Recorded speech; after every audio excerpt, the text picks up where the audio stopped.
오늘 시간에는 갈라디아서 강의 7번째 시간으로서 율법을 주신 목적과 그 한계라는 제목으로 함께 말씀의 은혜를 나누길 원합니다. 오늘은 기필코 율법을 끝내야 되겠어요. 율법의 행위부터 시작을 해서 율법까지 지금 들어왔거든요. 율법 들어왔어요. 이제 믿음과 성령으로까지 나아갈 거예요. 믿음과 성령으로, 복음과 성령으로까지 나가야 우리가 끝나게 되는데 오늘은 율법에 관한 부분을 지난주에 의해서 살펴보도록 하겠습니다. 갈라디아서가 3장 4장이 교리편이고 5장 6장이 실천편이죠. 실천은 성령의 인도를 따라가야 된다는 것이고 3장 4장은 우리가 율법의 행위로 구원 얻으려고 하지 말고 율법의 기능이 이런 기능이니까 이런 기능을 알고 예수 그리스도를 우리가 믿고 그 약속을 예수 그리스도를 보내준다는 그 아브라함의 약속을 믿어서 온전한 그리스도인이 예수님을 믿어서 우리가 은혜를 받아서 상속자가 되고 아들이 되자 이런 거죠. 그래서 특별히 율법의 행위들과 믿음을 비교해 놓은 것이 3장 4장인데 1장 2장은 바울의 사도권과 그의 계시의 신성, 그의 계시의 신적 기원에 관한 이런 얘기를 우리가 들었습니다. 3장 4장 들어와서 이제 율법의 행위와 제가 율법의 행위가 이 잘못된 거, 율법의 행위가 다른 복음이다. 예수 그리스도를 믿고도 율법의 행위가 있어야 된다라는 것이 다른 복음이다라는 핵심사항을 두 번에 걸쳐 얘기를 했고요. 그 다음에 이제는 그럼 율법이 뭐냐라는 것에서 지난주에 서론 부분을 얘기를 했습니다.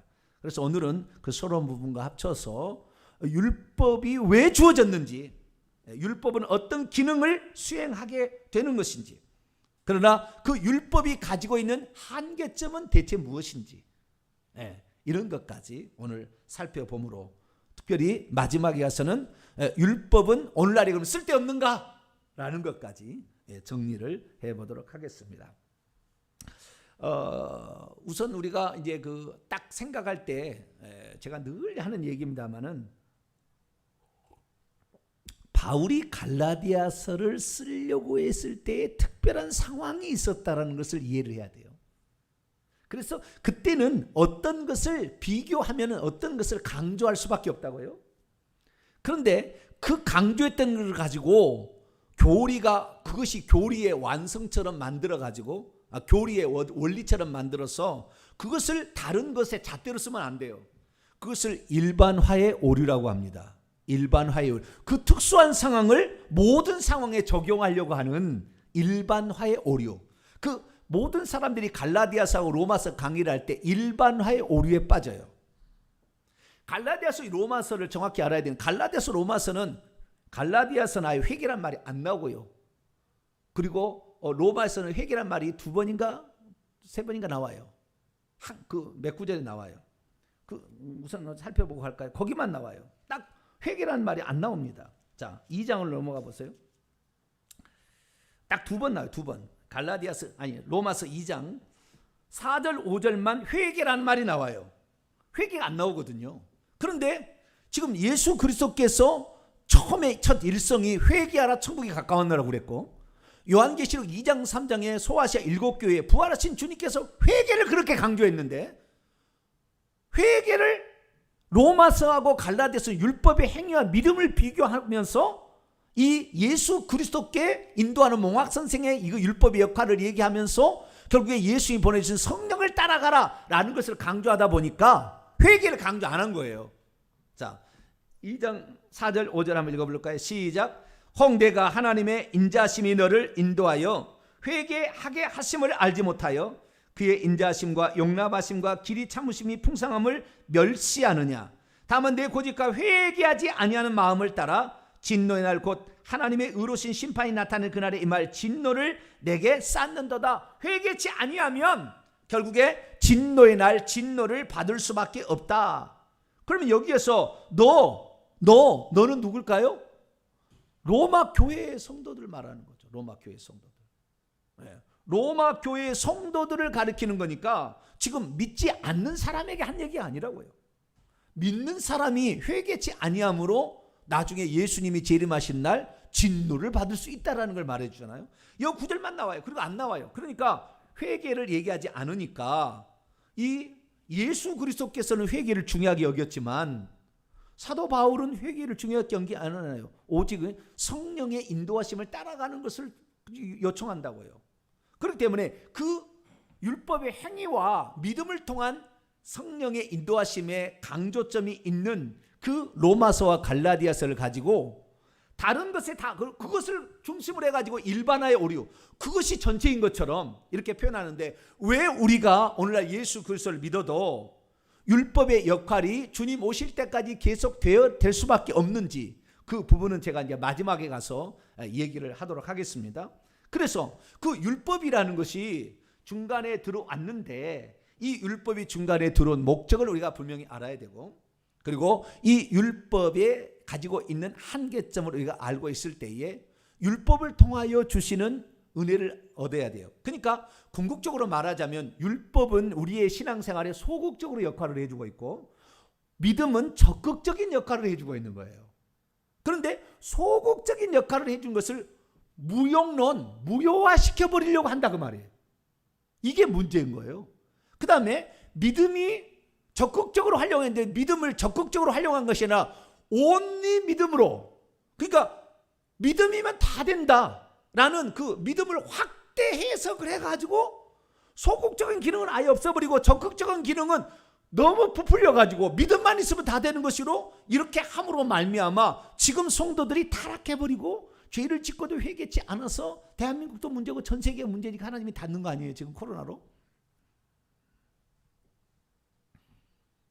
그러니까 그러한 예수 그리스도의 가르침이 우선이고 사도 바울은 그 교회의 특수한 상황에서 쓴 것이다 라는 사실을 알고 들어가야 된다는 거죠.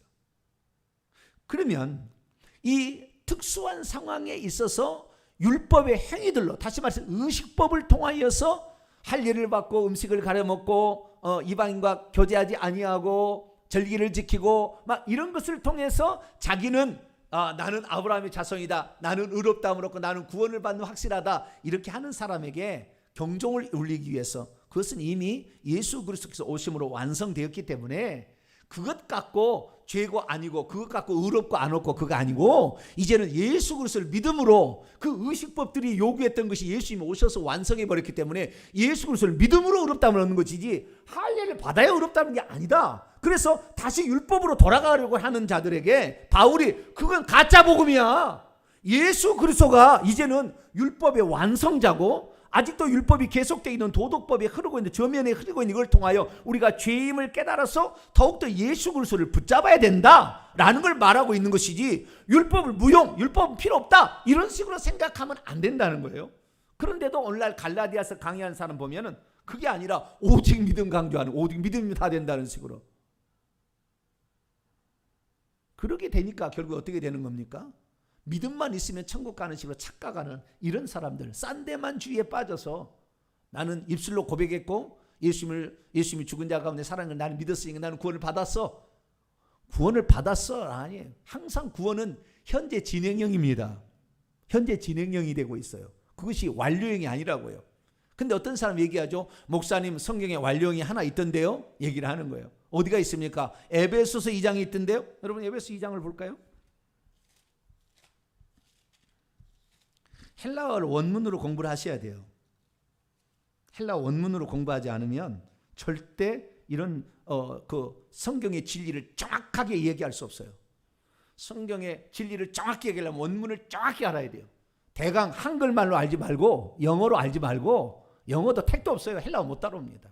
그래서 헬라어로 기록하는 거예요. 에베소 2장 8절 9절인데요. 여기 보니까 8절에 이미 완료형으로 되어 있습니다. 구원은 완료형으로 되어 있습니다. 이렇게 얘기를 하는 거예요. 자, 8절 9절 읽어볼까요? 시작. 너희는 그 은혜에 의하여 믿음으로 말미암아 구원을 받았으니, 너희는 구원을 받았으니. 목사님 보세요. 여기 보니까 너희는 구원을 받았다. You have been saved. have been saved. 수동태잖아요. 그러면서 완료잖아요. 현재 완료가 됐다는 거예요. 받았으니 계속 이것은 너희에게서 난 것이 아니요 하나님의 선물이라. 행위에서 난 것이 아니 이 누구든지 자랑하지 못하게 함이라. 아멘. 이거 아멘이에요. 아멘. 우리가 행위로 의롭다고 하는 사람이 어디 있어요? 택도 없는 이야기죠. 우리 행위로 얻을 사람 없어요. 그럼 우리가 두 가지죠. 우리가 구원을 받은 조건 여기 보니까 은혜에 의하여 믿음을 통하여. 그렇죠. 은혜는 하나님이 주시는 것이고 믿음은 우리가 해야 될 일입니다. 네? 은혜는 하나님이, 우리가 도저히 안 되니까 은혜를 줄 수밖에 없다고. 아시겠죠? 우리의 불가능한 거예요. 우리의 속죄는 하나님이 오셔서 예수 그리스도를 통하여 은혜를 주지 않으면, 그분이 우리의 속죄를 해결해 주지 않으면 우리는 절대 불가능한 거니까 은혜예요. 그러나 그 사실을 믿고 회개함으로 우리가 그 은혜를 받을 수 있으니까 또한 믿음으로 우리는 구원을 받는 거예요. 그래서 하나님께서는 두 가지를 다, 사도 바울은 두 가지를 다 얘기할 수 있도록 사도 바울에게 하나님 말씀하신 거예요. 그런데 구원을 받았다, 여기 보세요. 목사님 구원을 받았다가 완료형으로 나와 있는데 무슨 소리입니까? 현재 진행형입니까? 에? 그렇게 얘기하는 사람이 있어요. 헬라어를 보시라고 얘기해야 돼요. 그러면 헬라어는 어떻게 되어 있느냐? 헬라어는 이 본문이 동사가 두 가지가 나와요. 동사가 두 가지가 나오는 거예요. 그 동사가 두 가지가 나오는데 이 동사의 하나는 동사, 분사, 완료, 수동태, 분사형으로 나와요. 분사형으로 나온다는 것은 이것이 주동사가 아니라는 것입니다.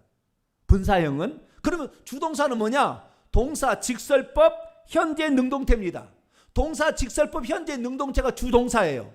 그러면 앞에 나와 있는 분사 형태는 뭐뭐 하면서 뭐뭐 할 때에 이런 거예요. 아시겠죠? 뭐뭐 하면서 뭐뭐 할 때 뭐뭐 하고서 이렇게 번역을 하는 거예요. 그리고 나서 동사로, 주동사로 이 문장이 끝나야 되는 거예요. 그러니까 이 문장을 정확히 번역을 하자면 이 구원을 받았다라는 그 문장은 동사, 분사 형태입니다. 그런데 구원을 받은 상태로 있다, 비동사, 있다라는 것이 주동사인데 이 주동사는 현재 직설법, 동사 직설법, 현재 능동태예요. 그러니까 구원을 받은 상태로 있으니 이렇게 번역을 해야 되는 거예요.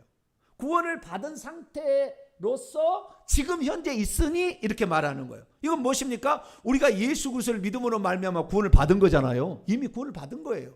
그러나 완성된 건 아니지만 구원을 받은 것인데 이 구원을 잃어버리지 말아야 될 것이죠. 잃어버리지 않으려면 믿음을 끝까지 지켜서 부인하지 말아야 되고, 뿐만 아니라 회개를 통해서 죄를 용서를 받아야 마지막 순간에 성령이 떠나지 아니하고 그가 구원을 받는 거예요. 그러니까 너희가 이미 예수 그리스도의 은혜와 믿음으로 말미암아 구원을 받은 상태에 있는데, 구원을 받은 상태로 현재 있으니 라고 얘기하므로, 만약에 네가 믿음을 중간에 잃어버린다면 구원을 받은 상태로 있는 것이 안 될 것이니 라는 말이에요. 그러니까 구원을 받아버렸으니까 끝났다는 말이 아니고 구원을 받은 상태로 현재 있으니 라는 말이, 현재 있으니, 이렇게 주동사가 현재예요. 현재 너의 현재 상태를 말하고 있는 것이지 네가 장차 믿음을 잃어버리고 구원을 잃어버릴 때에서 얘기하지 않고 있다 그 말이에요.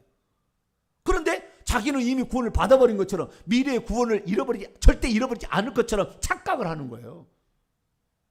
그러니까 헬라 원문을, 여기는 완료형은 이미 그 분사 형태로서 어떤 과정을 설명해 주고 있고 있었던 어떤 현재 상태를 말해주고 있는 건데, 이것이 현재 앞으로 어떻게 될 거냐는 얘기하지 않은 거예요. 운명을 얘기하지 않은 거예요. 완료형으로 얘기하지 않고 현재 구원을 받은 이로 있으니 이렇게 되어 있다는 거예요. 그런데 그 사실을 모르니까 헬라어 동사가 두 개가 나와 있고 하나는 분사형이고, 분사형은 주동사가 아니고 현재 직설법, 이것이 주동사라는 걸 잘 모르니까 이것을 잘못 생각하게 되는 거예요. 그래서 그렇지 않다라는 것을 우리가 알아야 되는 것입니다. 그래서 우리는 율법이라는 것은 아까 이제 결론적으로 제가 이제 얘기할 겁니다. 율법은 소극적으로 우리에게 계속 필요할 거예요. 소극적으로. 그것을 통하여 우리는 내가 더러워졌는지 안 더러워졌는지를 알 수가 있으니까. 네, 알 수가 있으니까. 그런데 이 적극적으로는 믿음을 통하여서 가야 되는데, 그 믿음의 핵심은 뭐냐면은 말씀과 성령입니다. 예수 그리스도께서 하신 말씀을 믿는 것이고, 그 다음에 그분이 나에게 보내준 인격적인 성령의 인도를 따라가는 거라고요. 이것이 우리가 믿음의 요체입니다. 믿음의 요체. 말씀과 그 다음에 성령이죠. 이 두 가지인데 오늘날에 결론부터 얘기를 하고 들어가 봅시다. 그래야 더 편할 것 같아요. 오늘날에 왜 율법이 소극적으로 계속 필요하느냐 이거예요. 의식법은 이미 완성되어 버렸기 때문에 더 이상 예수님을 믿게 되면은 그 혜택을 나를 받아버리니까 믿음으로 끝나는 거지만, 도덕법 같은 경우는 계속, 십계명 같은 경우는 계속 가게 될 수밖에 없는 것은 뭐냐, 사람이 예수 그리스도를 믿으면 궁극적으로 바람직한 건 뭐냐면은 말씀을 늘 읽고 묵상하고 그 가운데로 순종하며 지켜나가야 되는 거예요. 뿐만 아니라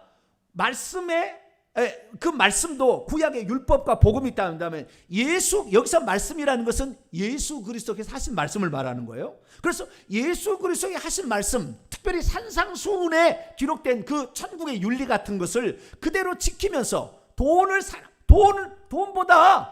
사랑하지 말라 만물을 사랑, 하나님과 그 돈을 같이 겸하여 섬길 수 없다. 너희들 속으로 가늠해도 가늠이다. 뭐 이런 말씀 있잖아요.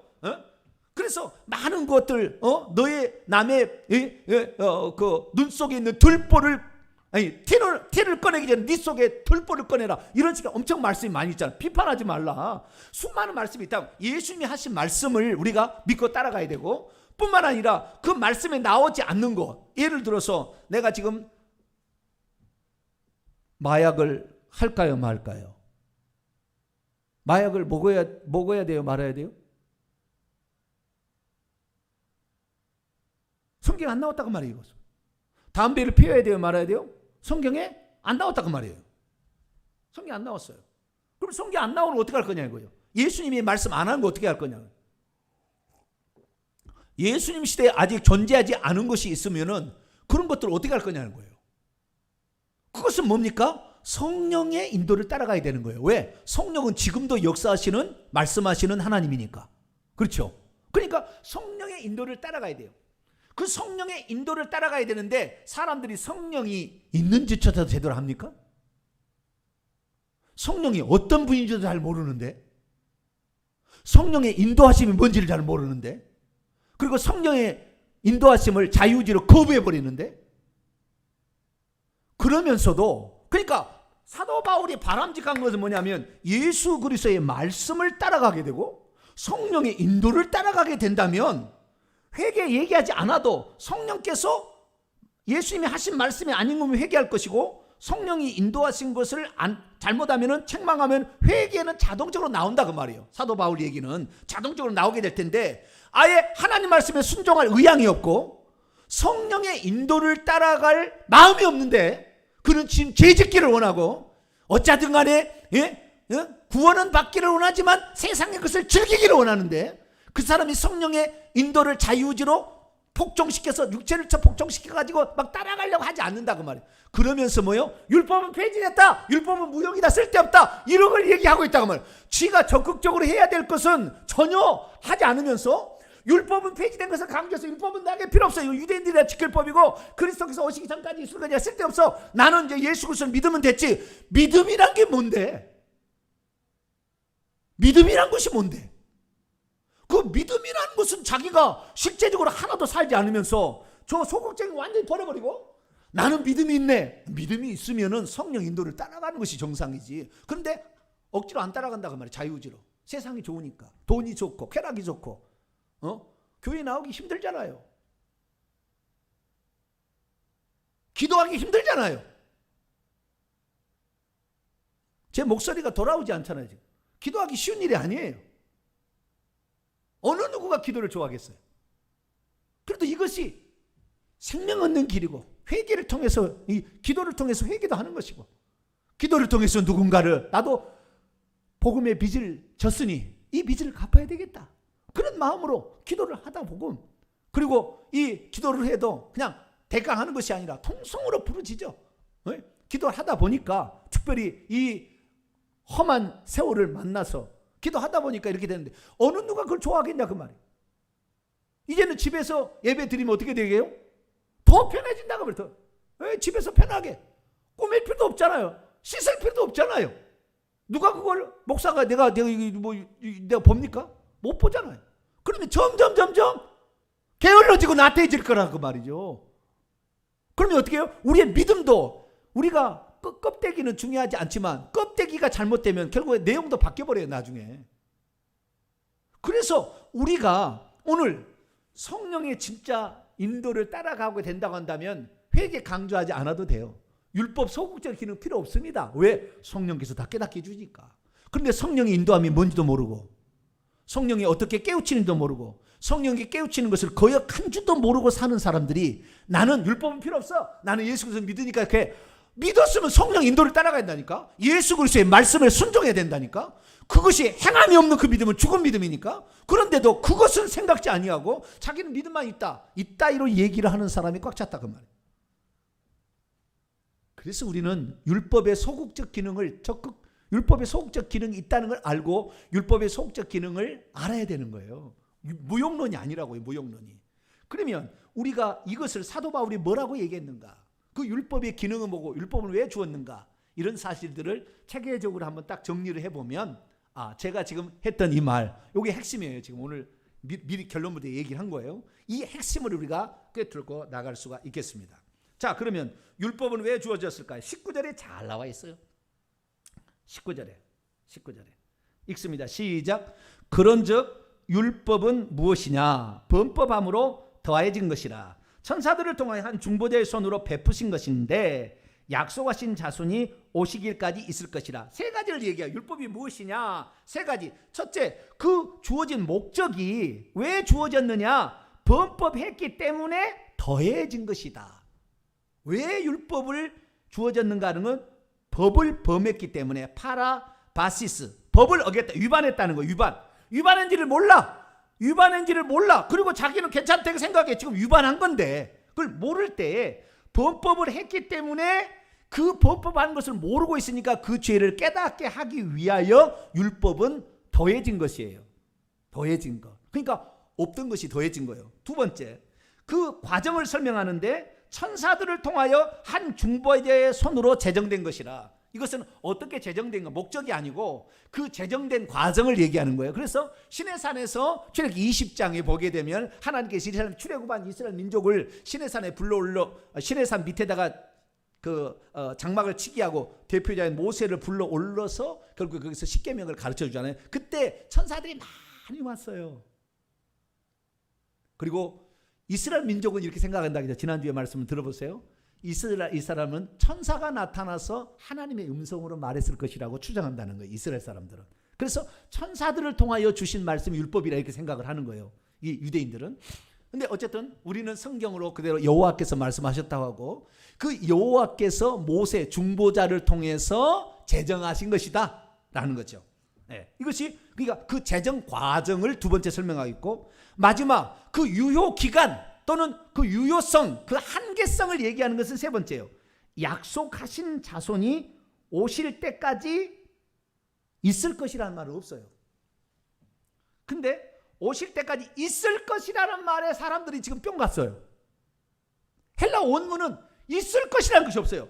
오실 때까지 있고 그 다음에 또 무슨 역할을 할지는 없어요. 무슨 말이 없다고. 거기 원문에는, 제가 원문을 직역을 해보도록 하겠습니다.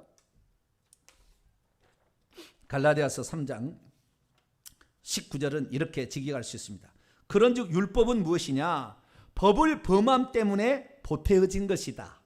그것은 천사들을 통하여 한 중보자의 손 안에서 제정된 후에 그것이 약속된 채 있는 바, 그 씨가 오실 때까지 어떤 역할을 한다 그 말이지. 그 씨가 오면 율법은 없어진다 말이 아니거든요. 근데 있을 것이라는 말을 여기다 집어넣자는 거예요. 번역자들이. 그러니까 뭐요? 예수 그리스도가 오시면 없어져야 될 것이다 이렇게 생각을 하게 돼버려. 아시겠죠? 그러니까 이 율법의 역할은 예수 그리스도께서 왜 우리가 예수 그리스도를 믿어야 될 수밖에 없는지, 왜 우리가 예수를 붙잡아야 될 수밖에 없는 건지, 그것을 알도록, 뼈저리게 알도록 우리에게 죄된 것을 가르쳐 주기 위하여 그 율법이 필요하다는 것을 설명해 주고 있는 것이지, 약속하신 자손이 오면 이제는 쓸데없으니까 그럼 버려라, 이게 아니라 그 말이에요. 이게 아니라 그래요. 아닌 것인데 사람들은 지금 그렇게 알고 있다 그 말이에요. 그래서 제가 율법은 주님 오실 때까지 소극적으로 계속 이용해야 되는 거예요. 복음, 성령은 적극적으로 이것을 따라가야 되는 것이고, 이것을 알아야 돼. 이 중간에 뭐냐? 이 중간에 다리를 놓아준 것이 회개. 성령의 인도를 못 받아도 회개를 열심히 하면 되는 거예요. 율법을 통해서 성령의 인도를 따라서 회개하면 또 되는 거예요. 그래서 주님께서는 그 회개를 강조한 거라. 왜? 네가 성령에 민감하지 못해서 성령을 좀 못 따라가도 회개만 하면 된다 이거예요. 회개만 하면 된다.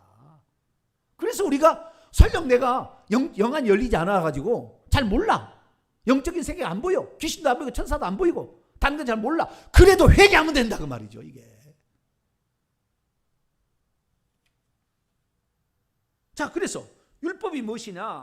율법은 결국에 율법을 주신 목적을 여기에서는 범법함으로 추가된 것이다 라고 얘기를 합니다. 그런데 로마서를 읽어보게 되면 이 말에게 추가되어서 더 두 가지 용어로 표현하게 되면 더 율법을 주신 목적을 알 수가 있어요. 율법을 주신 목적은 세 가지인 거예요. 로마서하고 갈라디아서를 보게 되면, 갈라디아서는 법을 범했기 때문에 위반한 것을 지가 모르고 있다고 말이에요. 지금 죄를 지은지 모르고 있으니까 그것을 깨닫게 하기 위하여 주신 것이다 라고 말하는 거예요. 자, 그 깨닫게 하여 주신 것이다, 범법함으로가 동일한 말을 먼저 봅니다. 로마서 3장 20절. 로마서에는 이 세 가지를 얘기하고 갈라디아서는 한 가지만 얘기를 하는데, 로마서를 보면 3장 20절입니다. 시작. 그러므로 율법의 행위로 그의 앞에서 의롭다함을 얻을 육체가 없나니 율법으로는 죄를 깨달음이니라. 위반한 걸 잘 모르고 있으니까 율법을 주심으로 죄를 깨닫게 한다 이거죠. 이게 첫 번째 율법을 주신 목적입니다. 두 번째 로마서 5장을 열어볼까? 5장 20절을 봅니다. 사모님 에어컨 틀어졌나요? 그래도 덥네요. 로마서 5장 20절 읽습니다. 시작. 율법이 들어온 것은 범죄를 더하게 하려 함이라. 그러나 죄가 더한 것에 은혜가 더욱 멈췄나니. 자, 율법이 가입한 것은 무슨 목적이냐면 범죄가 더 많아지게, 더하게라는 건 더 많아지게입니다. 범죄가 더 많아지게. 아하! 범죄가 더 많아져야 그러면 우리가 어찌할꼬? 이것이 생길 거 아니에요. 범죄가 더 많아야 어떡하지? 이렇게 한다는 거예요. 그러니까 율법이 없을 때는 자기가 범죄하는 것을 잘 몰랐는데 율법에 많은 조항들이 나타남으로 말미암아 내가 진짜 죄를 많이 범했네 라는 것을 더 강력하게 느끼도록 하기 위해서, 그래서 그 죄가 지었다는 것을 많이 느끼는 살아갈수록 은혜, 주님이 우리에게 베푸신 은혜는 더 큰 것으로 느껴지는 거죠. 이렇게 죄를 지어서 절대 구원받을 수 없는 우리를 우리 주님께서 오셔서 그것을 해결해 주심으로 내가 용서받게 되었다. 그냥 은혜가 더 높아지는 거죠. 더 커지는 거죠. 그래서 두 번째는 뭐냐? 범죄가 더 많아지게 하려고, 범죄가 나는 몇 개 없다 생각한 사람이 율법 613가지를 줌으로 범죄가 훨씬 더 많아지게 하기 위해서 이렇게 율법을 주셨다라는 것이요. 세 번째는 로마서 7장 13절인데요. 이건 로마서에서 얘기하는 거예요. 로마서 7장 13절을 봅니다. 로마서 7장 14절 시작. 그런즉 선한 것이 내게 사망이 되었느냐? 그럴 수 없느니라. 오직 죄가 죄로 드러나도록 하기 위하여 선한 그것으로 말미암아 나를 죽게 만들었으니 이는 계명으로 말미암아 죄로 심히 죄가 더 드러나고 죄가 더 심히 죄되게 만들려고. 율법을 주신 목적이 세 번째 목적. 그게 뭐 첫 번째 목적이나 두 번째 목적, 세 번째나 비슷비슷한데 구체적으로 따지자면은 첫 번째는 뭐예요?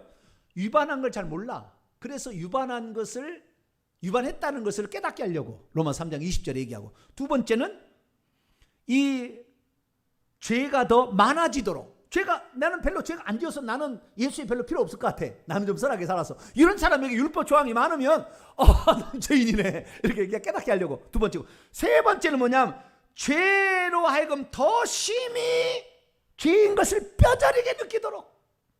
그래서 죄가 더 밖으로 더 나타나게 계시가 되어서 나는 죄인이네. 더 이렇게 돼야 된다는. 그래서 결국에 이 세 가지를 다른 측면에서 살펴서 정리를 하자면 네 번째 목적으로 정리할 수 있는데, 그것은 결국에 그리스도께로 인도하기 위한 초등교사의 역할을 하게 하려고 율법을 준 거예요. 그리스도가 없으면 우리는 죄사함을 받을 수 없고, 그리스도가 없으면 생명을 얻을 수 없다는 것을 정확히 알도록 하기 위하여 율법을 준 거죠. 그러니까 율법을 주신 목적은 크게 네 가지로 이렇게 정리해 볼 수 있어요. 이 네 번째는 갈라디아서 나옵니다. 갈라디아서 3장 24절입니다. 갈라디아서 3장 24절 읽습니다. 시작. 이같이 율법이 우리를 그리스도께로 인도하는 초등교사가 되어 우리로 하여금 믿음으로 말미암아 의롭다함을 얻게 하려 함이라. 율법이 그리스도 안으로 우리를 인도하는 초등교사가 되었다라는 거죠. 그러니까 이렇게 하려고, 그리스도께 인도하려고 율법을 준 거예요. 그러니까 이 유대인들은 망한 거예요. 왜? 율법 안에서 의롭다함 얻으려고 그랬거든. 율법을 통해서 자기가 죄를 깨닫고 그러면 어찌할꼬 해서 우리 죄를 위해서 속죄 제물로 오신 예수 그리스도를 붙잡도록 가야 되는데, 율법 안에 나는 할 일을 행해, 나는 절기를 지키고 있어, 나는 십계명을 지키고 있어, 거기에서 의롭다함을 얻으려고 해버린 거예요. 그러니까 율법을 임시적으로 주어져서 죄로 심히 죄되게 만들고, 죄가 더 많아져서 자기가 위반한 걸 깨닫고 그러면 우리가 어찌할꼬 이렇게 해가지고 그리스도께로 안내하는 역할을 하려고 임시로 준 건데, 왜? 죄를 깨닫지 못하고 있으니까, 자기가 죄 아니라고 그러니까. 그래서 예수 그리스도를 믿게 하기 위해서 더 예수님을 붙잡아야 된다는 생각을 갖게 하기 위해서 율법을 주셨다 이거예요. 율법을 주신 목적이. 그래서 이 초등교사, 스쿨 마스터죠. 초등교사가 무엇입니까? 후견인 가정교사라는 것으로 귀족 계급에 속하는 소년들, 예를 들어서 6세에서 16세 정도의 이 사람들이 생활과 품행이 어떻게 해야 되는지를 잘 이렇게 가르쳐줘. 회초리를 때립니다, 이 가정교사는. 그래가지고 그 주인의 아들들을 이렇게 가르치는 종이에요, 종. 여기 초등교사는 종을 말하는 거지 주인이 아닙니다. 종인데 어떻게 해요?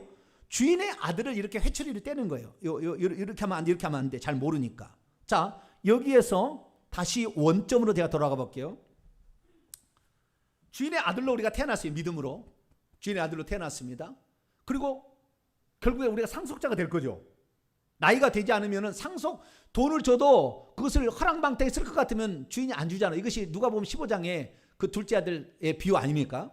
우리는 믿음으로 말미암아 하나님의 아들이 되었어요. 믿음으로 말미암아. 26절을 그 밑에 봅시다. 시작. 너희가 다 믿음으로 말미암아 그리스도 예수 안에서 하나님의 아들이 되었. 그죠? 우리 하나님의 아들이 되었는데 이것을 예를 들어서 어린아이가 있는데 식칼을 갖다가 막 들고 다녀. 이 꼬마가 지 3분의 1 몸의 크기 정도 칼을 막 들고 다녀. 그럼 어떻게 되겠어? 위험해, 이거 위험해, 이렇게 하지만 이건 지금 너가 사용하면 안 돼 라고 가르쳐 줘야 되잖아요. 만약에 놔두면 어떻게 되겠어요? 칼로 자기를 넘어졌다가 찔러가지고 자기 죽잖아요. 그러니까 그 어렸을 때 그렇게 하면 안 된다고 가르쳐 줘야 된다. 가르쳐 줘야 돼. 이게 위험하다, 이거 위험하다, 이런 걸 가르쳐야 돼. 그러니까 우리가 하나님의 아들로 태어났어도 이것이 죄인지를 모르는 사람에게는 율법이 필요한 거예요. 계속해서. 왜? 죄인지를 모르고 있으니까. 그런데 어느 누가 지금 십계명 공부합니까? 교회에서 십계명 가르칩니까? 지금 대한민국에서 십계명 가르치는 교회가 얼마나 되냐고요. 메시아닉 주들은 막 가르칩니다. 그런데 그렇지 않고 이 십계명 가르친 데가 얼마나 있냐고요.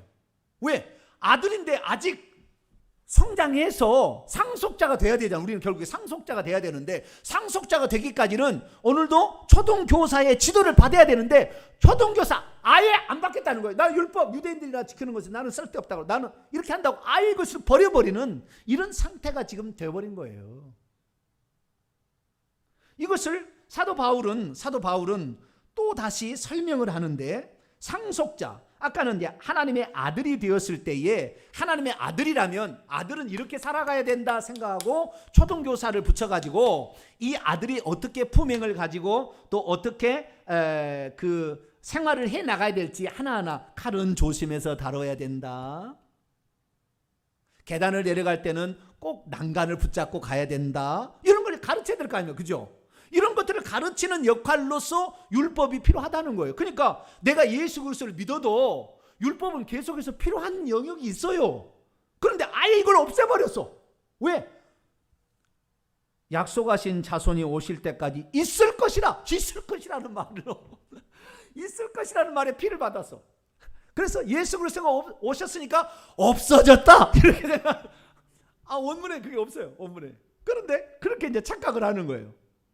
두 번째, 이제 상속자로서 우리가 나가야 되잖아요. 제가 지난주에 천국의 신분 얘기했습니다. 믿으면 하나님의 아들이지만 천국에 가면 하나님의 나라를 상속받을 상속자인데, 상속자가 되기까지 또 어떤 과정이 필요하냐, 두 단계가 필요하다고 4장에 가서는 두 단계로 또 설명을 해줘요. 자, 4장 1절부터 2절까지 읽습니다. 시작. 내가 또 말하느니 유업을 이을 자, 이거 상속자를 풀어놓은 겁니다. 크레로노모스, 이것을 상속자를 한글로 풀어놓은 거예요. 유업을 이을 자, 유업을 목적으로 이을 동사 이게 아니에요. 이런 어떤 구가 아니고 상속자라는 단어 하나입니다. 내가 또 말하느니 유업을 이을 자가 모든 것의 주인이지만 어렸을 동안에는 종과 다름이 없어서 그 아버지의 정한 때까지 후견인과 청지기 아래 있는 것이다. 자, 아들이면 상속자야 아니에요? 상속자가 될 거예요. 상속자죠 뭐. 근데 아직 상속으로 주면 안 돼. 둘째 아들처럼 벼락망탕해서 죄 짓다가 거기서 죽어버리면 지옥이거든. 그러니까 지금 주면 안 돼. 상속을 하면 안 되는 거예요. 그런 상태에 있을 때는 어떻게 해요? 후견인과 청지기 아래 붙여지기 때문에 아들이지만 지금은 종처럼 훈련을 받아야 된다는 말이에요. 그러면 종을 위해서 주어진 법이 율법이거든. 그것이 뭔지 죄인지 아닌지 알려주는 법이잖아요. 그러니까 우리가 아직 상속자로서 성숙한 단계에 도달하지 않게 됐다고 한다면 율법은 필연적으로 필요한 거예요. 그럼 여기에서 후견인과 청지기는 뭐냐? 후견인은 어렸을 때, 그러니까 나서 한 14세까지 이 아이를 양육하고 보호하는 역할을 하는 종을 일컫는 말이고, 청지기란 말은 그의 나이가 이제 25살 정도 되어 가지고 이제 그 충분히 부모의 재산을 유효받으면 이 재산을 잘 유용해서 사업을 성공하고 뭐 할 수 있는, 그래서 아버지의 재산을 잘 관리할 수 있는 단계가 25살로 유대인들은 보는데, 이 25살 때까지 그 어떻게 이 아버지의 재산을 잘 활용할 것인가를 가르치는 이는 청지기예요. 좀 더 어렸을 때는 후견인이 그 아이를 보호하면서 양육시키는, 아까 초등교사처럼 그런 역할을 감당한다면, 청지기는 뭐냐? 상속받으려면 너가 이렇게 해야 된다. 그러니까 약간 좀 세죠. 약간 더 세요. 어릴 때는 양육 중심이라고 한다면 요 나이 때 14세 이후부터 25세 때까지는 더 좀 셉니다. 너 그렇게 하면은 아버지의 유산을 못 물려받아 너 라고 정확히 얘기해 주는 거예요. 둘 다 종입니다. 신부는 종인데 주인의 아들을 그렇게 지도하는 사람이 필요하다는 거예요. 이게 뭐냐? 이게 율법이라는 거예요. 그런데 자기 율법이 지금 어떤 사람은 그래요. 내가 예수 그리스도 믿었대요. 하나님 자녀가 되었. 그러면 오케이. 나는 이제는 율법 필요 없다. 이제 갓 태어났거든 너. 너 이제 갓 태어났어. 너 이제 갓 태어났다고. 어떻게 사는 것이 너를 보호할 수도 없고, 너가 어떻게 너를 보호하는지도 모르고, 네가 어떻게 자라야 하나님의 사람인지도 모르고, 네가 하늘나라를 상속받을 그런 사람이 어떤 건지도 모르는데 난 자유다. 난 이미 구원받았다. 너 예수 그리스도를 믿어? 마음에 믿어? 너 구원받았어. 입이 여기까지 내가 여기 나오려고 하는데 참아 못하겠어요. 목사라. 그런 목사들이 한둘이 아니에요. 지금 한둘이 아니에요. 그냥 정확한 성경의 예수 그리스도의 가르침을 보고 헬라 원문과 그 뜻을 정확히 비교해 보게 되면, 우리가 짐작해서 막 만들어내잖아요. 교리도 짐작해서 말을 막 하는데 짐작이 아니잖아요. 내가 지금 짐작이 아니에요. 정확한 워딩이에요. 워딩. 정확히 그 말 하나하나를 헬라 원문으로 정확히 풀어서 내가 얘기를 하는 거예요. 그래서 결국에 이 3절 보세요. 4장 3절. 이와 같이 우리도 어렸을 때는 아들이에요. 아들. 지금 아리들인데 예수 그리스도를 믿으면 3장 26절에 예수 그리스도를 믿으면 우리가 아들이 돼요. 하나님 아들이 되는데 어렸을 때는 이 세상의 초등학문에서 종로를 한다는 거예요. 그래야 제대로 갈 길을 알지. 무엇이 지금 죄인지 아닌지도 모르고 살아가는데 이렇게 해서 예수 그리스도를 믿으면 하나님의 아들이라고 가르치고 너는 구원 받았다니까 마음대로 죄 짓고 살아도 괜찮은 것처럼 너는 교회 나오고 그냥 너는 신앙생활하니까 너는 천국 가. 이러니까 지금 죄인지 뭔지도 모르고 지은 이 많은 죄악들 때문에 기독교인들이 이 난리에 지금 기독교인들에게 손깍질하는 거 아니에요. 이 사기꾼들, 도둑놈들.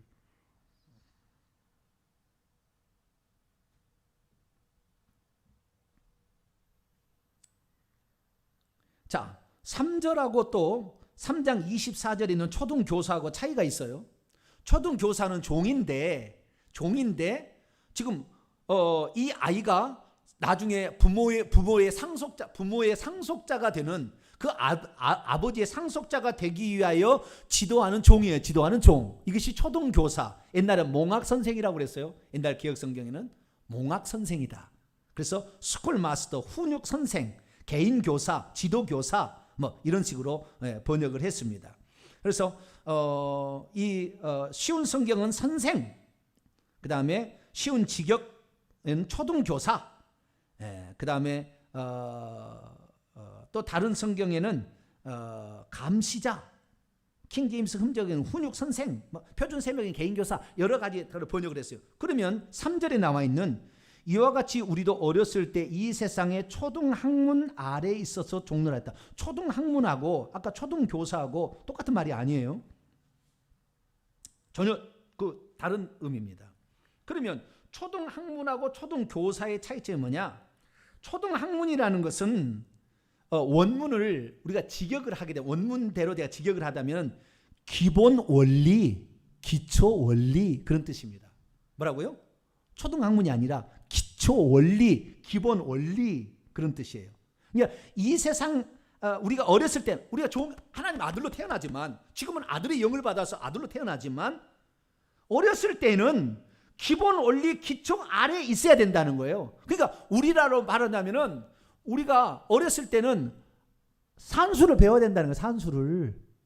예절을 배워야 된다는 거예요. 예절을. 아버지한테는 어떻게 얘기하고 어머니한테는 어떻게 얘기하는지 도덕을 배워야 된다는 거잖아요. 숫자 계산을 배워야 된다는 거예요. 어렸을 때 기본 원리가 있다는 거예요. 이 기본 원리는 어디서 나왔냐면은 헬라 철학에서 나온 건데 만물의 기원이 어디서 시작되느냐. 만물의 기원이 물, 불, 그 다음에 흙, 공기 뭐 이런 거 있잖아요. 이런 것에서 만물이 시작되었다는 그 기본 원리를 가르치고 헬라 철학이 들어갑니다. 소크라테스 뭐 이런 아리스토텔레스 이런 철학을 공부하게 될 때 이런 만물의 기본 기초가 어떻게 생성됐느냐는 그 원리를 얘기해 주는 거예요. 그러니까 우리가 율법을 통해서 하나님이 무엇을 원하는지 기본 원리들을 터득을 해야 된다는 거예요. 근데 율법 안 배우려고 해. 십계명 안 배우려고 해. 지금 사람 십계명 가르치지도 않아.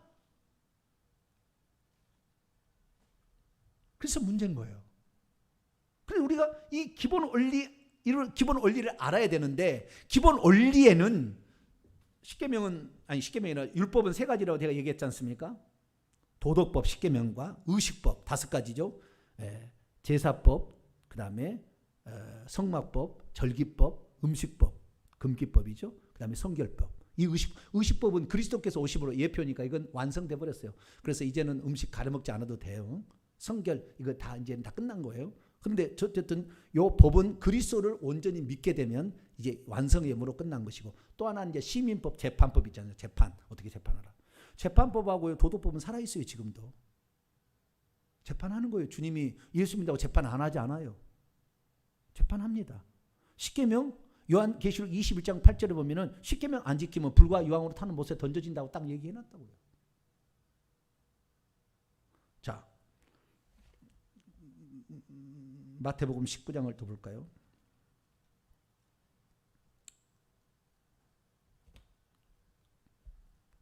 주여, 오늘 다 끝내야 되는데.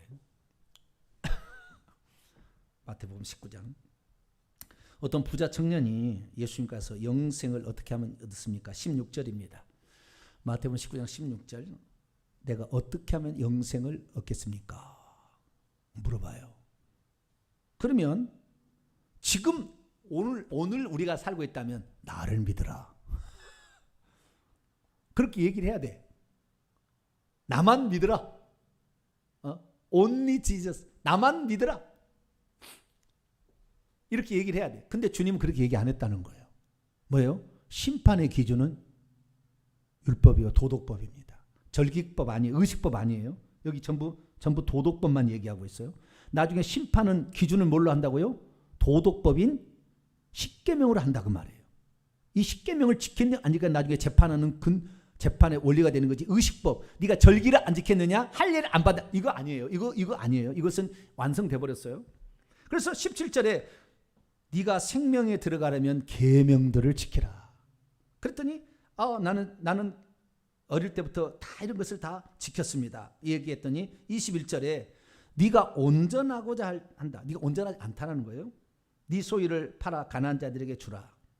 그리하면 하늘의 보화가 내게 있으리라. 그리고 와서 나를 따르라. 여러분, 이 영생을 얻으려면 계명들을 지키는 것, 그래서 그걸 지킬 수 없다는 것. 이 주님 말씀은 너는 지금 계명들을 안 지키고 있어.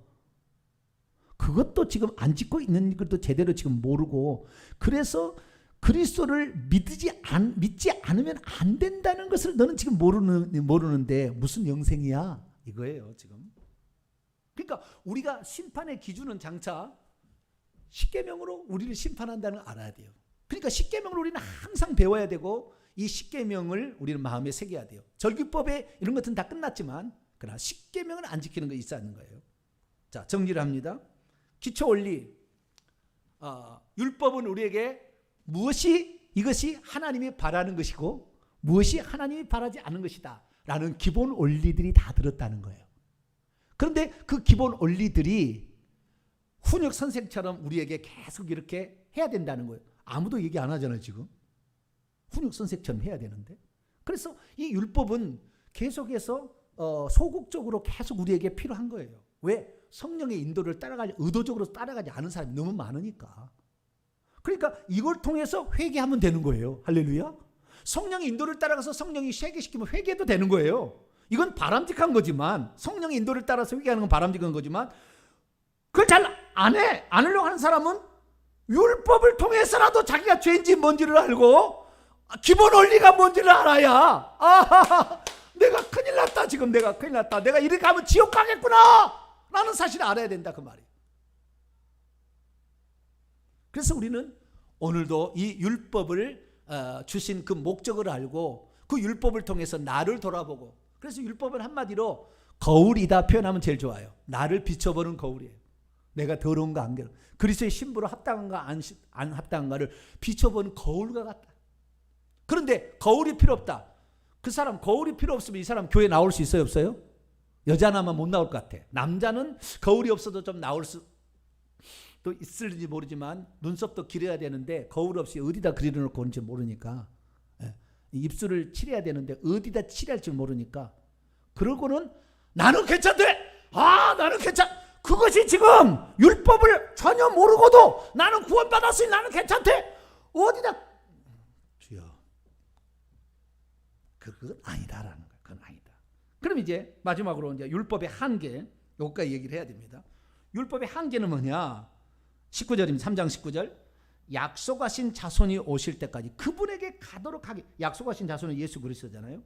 메시아가 오시기까지 그것은 철저하게 너를 죄인으로 만들 것이다라는 거예요. 철저하게. 그런데도 메시아가 와서 하나님의 아들이 되었어도 어렸을 때는 종과 다름이 없기 때문에 초등교사나 후견인과 청직이 아래에 있어서 계속 배워야 된다는 거예요. 성숙하지 아직 않았다고 한다면. 그런데 우리의 인생은 죄된 본성이 있기 때문에 죽을 때까지 죄를 짓는다고요. 그러니까 죽을 때까지 율법을 계속 필요한 거예요. 그런데도 율법을 없애버리려고 하는, 예수님께서 마태복음 5장에 그랬잖아요. 내가 율법을 폐하러 온 게 아니라 완성하러 왔다. 예수님이 재림하시면 완성이 되는 거예요. 이미 절기법은 예수님의 초림으로서 완성이 됐지만 도덕법은 완성 안 됐잖아요. 그분을 믿고 회개를 해서 죄를 용서해서 온전히 상속자로 되어야 완성이 되는 거니까 그때까지는 계속해서 필요한 것이에요.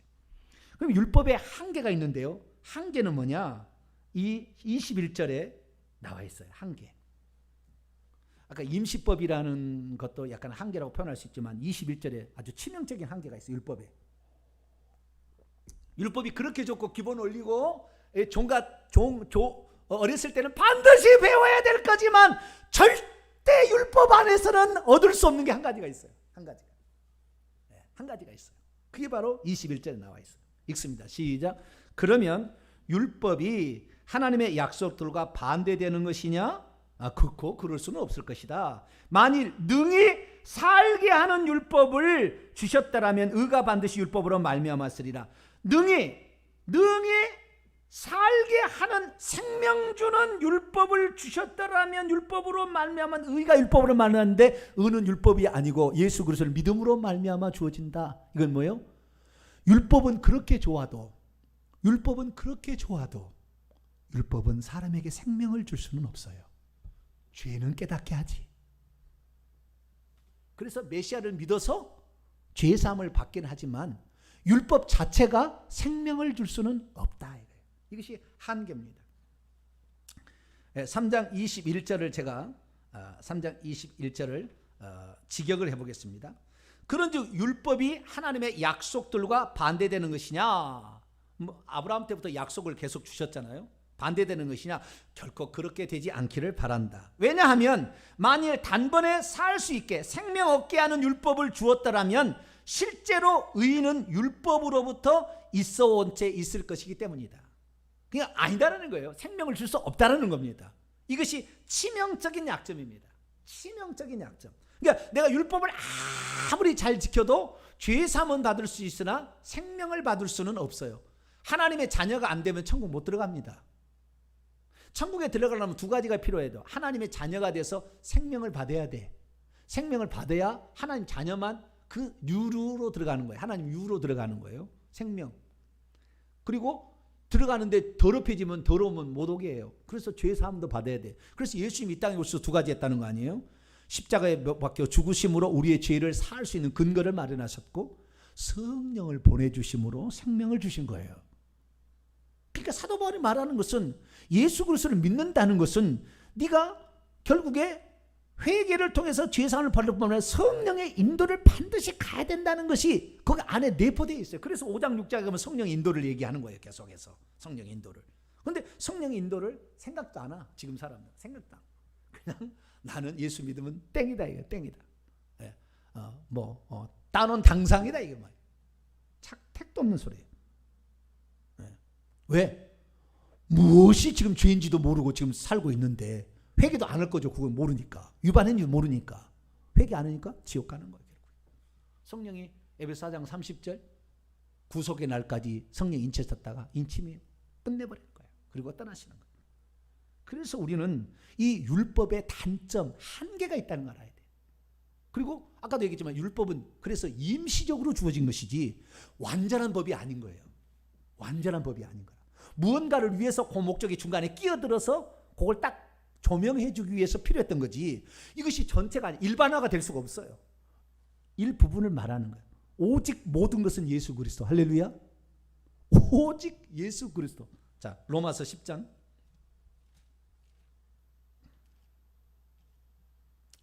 4절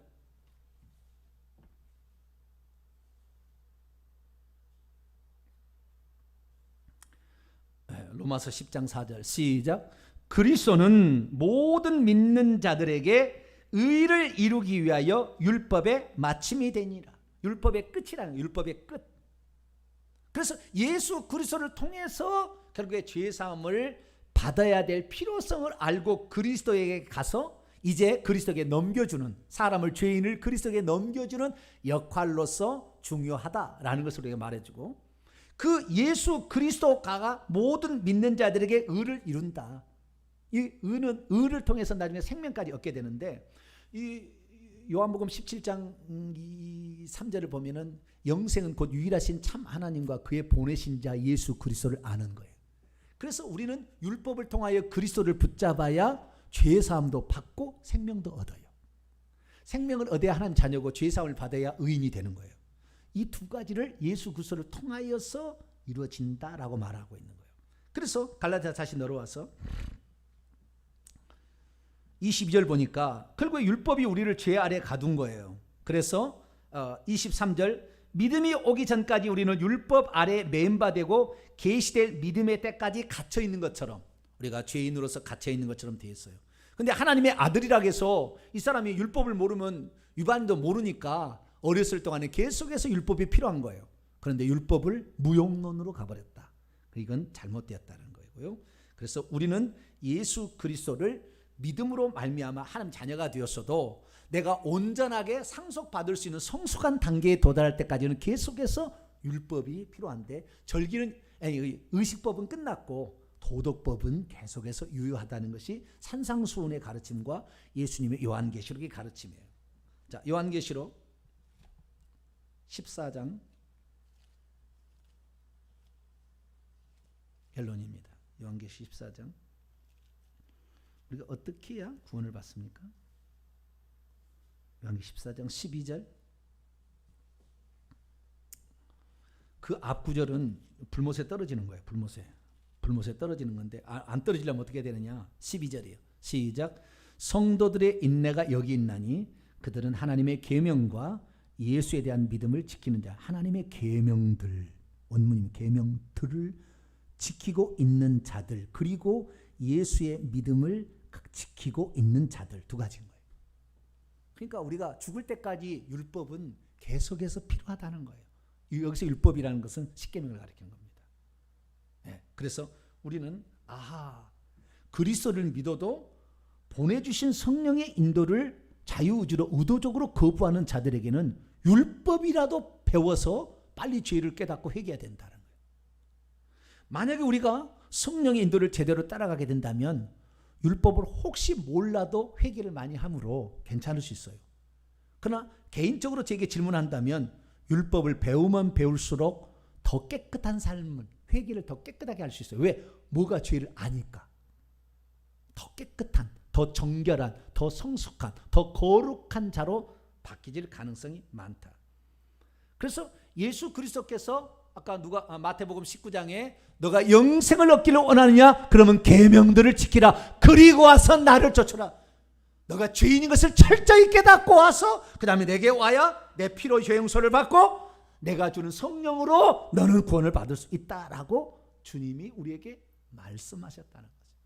그래서 오늘 우리는 그래서 율법이 왜 주어졌고, 그 다음에 율법의 한계는 무엇이며, 율법은 주님 오실 때까지 어떻게 계속해서 우리와 어떤 관계인가, 이 부분을 살펴봤는데, 이렇게 정리를 하시고 가긴다 한다면 율법 말씀 오늘부터 많이 공부하시고, 뿐만 아니라 율법의 인도를 따라가지 못하는, 성령의 인도를 따라가지 못하면 율법이라도 공부를 많이 해서 자기가 어떤 죄를 지었는가를 깨닫게 되는 자가 결국에 회개하고 천국 들어갈 수 있다.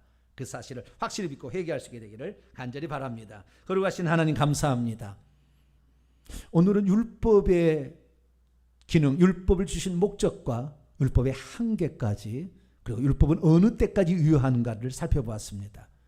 행여나 자기 자신의 생각과 들어온 풍월로 율법을 잘못 적용하여서 오늘도 그 율법에 우리에게 필요한 가치 있는 부분까지 없애버리는 우를 범하지 않게 하여 주시고, 우리는 예수 그리스도를 믿음으로만, 예수 그리스도를 통해서만 우리가 회개할 때에 죄사함을 받고 영생을 얻고 천국 간다는 걸 알고 예수 그리스도를 통해서 살아가는 우리 모두가 되게 해 주옵소서. 우리 주 예수 그리스도의 이름으로 기도하옵나이다. 아멘.